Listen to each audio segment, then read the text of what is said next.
Hey guys, welcome back. It's Mike with K.I.S Dog Training. We're going to talk today about when should we give our dogs a break. It's understanding when the dog's had too much, not paying attention. We'll get into all of that, but this is one of those topics that I don't necessarily get a lot of questions from my clients about, but I have to have lots of conversations with clients about. So when you hire a dog trainer, obviously you've got a problem behavior, something you don't like that your dog is doing. And we have to go, okay, I don't like behavior A, I want behavior B. And how do I get there? And we practice and we counter condition and we normalize, habituate, all these fancy words that basically be let's teach the dog a new, more rewarding behavior so that the bad behavior goes away. Well, when you hire a dog trainer, you're looking for a quick fix, a Jedi mind trick, silver bullet, magic pill. You want it to happen fast, and I totally understand that. But if you've got a dog who's been doing a what you consider inappropriate behavior for the last 5 years, you're not going to fix it in 2 weeks. I don't care who you are. A lot of people will claim they can, and in some of the techniques that I've seen that show some progress, really all you're doing is burying the bad behavior in fear or under subconscious, and it's still there. And if the dog gets to a point of stimulation that's too high, that old behavior is going to come back. It takes a long time. If you're scared of spiders, I can't make you not scared of spiders in 2 weeks. We can work on it. We can manage it. We can modify it. We can improve it. But even with that example with spiders, if I'm pushing you too hard, I need to know. Okay, we got to take a break. We got to relax. Take 10 minutes. Be done for the day. But how do we know? Okay, so a couple of things that I think are really important for folks to kind of think about are stress signals. Um, when you know the dog knows a particular command, let's say sit, okay? And you know the dog is reliable most times with a sit. And let's say all of a sudden you put the dog in a situation where now there is a trigger dog at 150 feet and the dog sees it, and now when you ask for a sit, they just kind of zone out.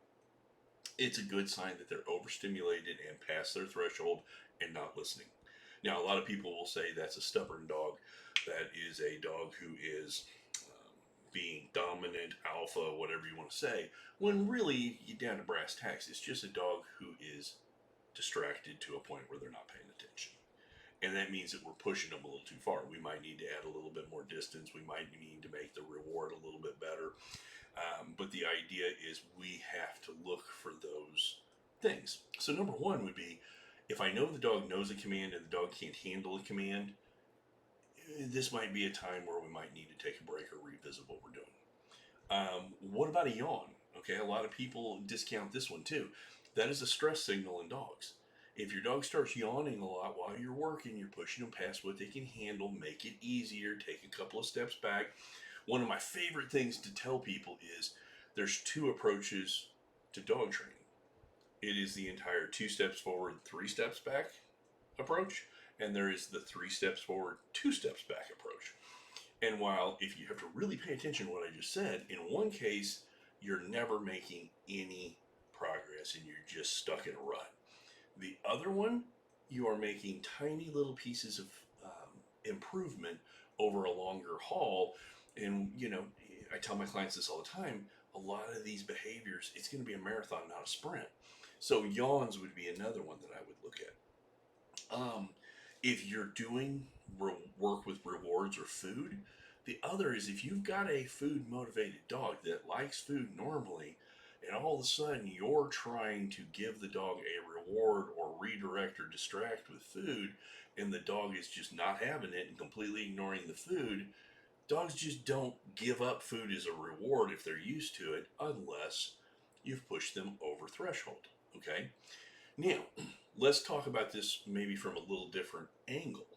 Okay, we have to look at the difference between counter conditioning triggers and flooding triggers.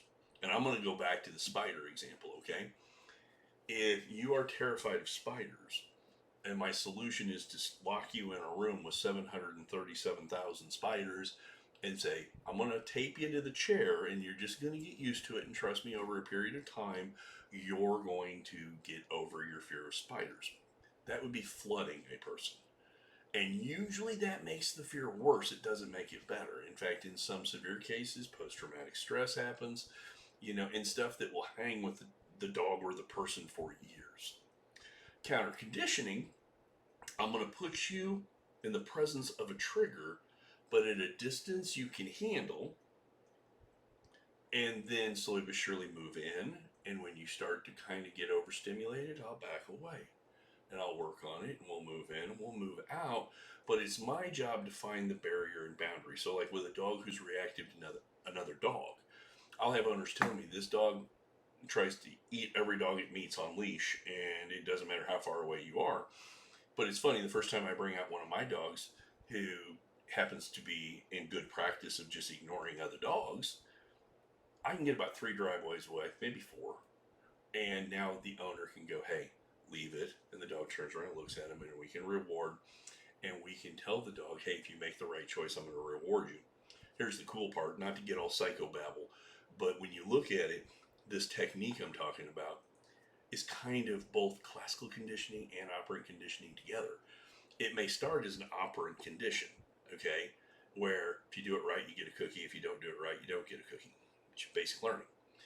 And that works, but over a longer period of time, now there's a reward whenever the trigger is around, and I'm learning that to get the reward, paying attention to mom and dad, not the trigger, is the appropriate behavior.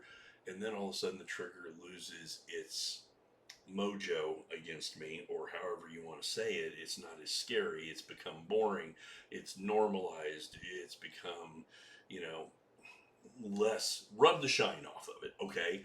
And a lot of times that's all we have to do with these reactive dogs is get them used to being around a dog at 100 feet, then maybe at 90 feet, and then maybe at 80 feet. But then it gets really hard, so we move back to 90 feet, and we keep working where the dog can handle it. Another example or way that I will describe this to people is don't ask your dog to do calculus before you explain, please excuse my dear Aunt Sally or PEDMAS. You have to know the order of the operation to be able to do the mathematical equation. To a kid who knows 2 plus 2 equals 4, if I turn it around and go 2 plus x equals 4, that's going to confuse the hell out of them. We have to go slow, and you have to make sure they understand. But the big thing here is to be looking for those stress signals, ignoring you, itching, scratching, kind of diffusement behaviors where I'm just going to be like, la, la, la, la, you're not there, yawning, not taking treats, not listening to commands. And a lot of people get frustrated because they know the trainer's coming back next week, and I got to work because I took 3 days off because work was crazy and the kids were sick and this, that, and the other. You can't, you have to work at the dog's pace, what the dog is capable of, okay? And there is absolutely nothing wrong with taking a couple of hours, taking a day off, just throwing the leash on the dog and just taking him for a walk, going out in the backyard and playing fetch, reset, okay? Don't think that's a bad thing. I would honestly rather have clients who are smart enough to go, okay, my dog's not handling this well. I'm going to take a different path to the success. So hopefully this will be another one of those videos that might drum up a couple of questions that people might want to get hold of us via social media, via email, mike@kissdogtraining.com. Go to the website and fill out a contact form, message us on Facebook. We're all over the place, social media. And let us know what you want to cover. So if something like this was like, ooh, I want him really to go into that, we can go. So once again, this is Mike with Kiss Dog Training. Hope you guys have a great day, and come back next time and we'll talk about something different.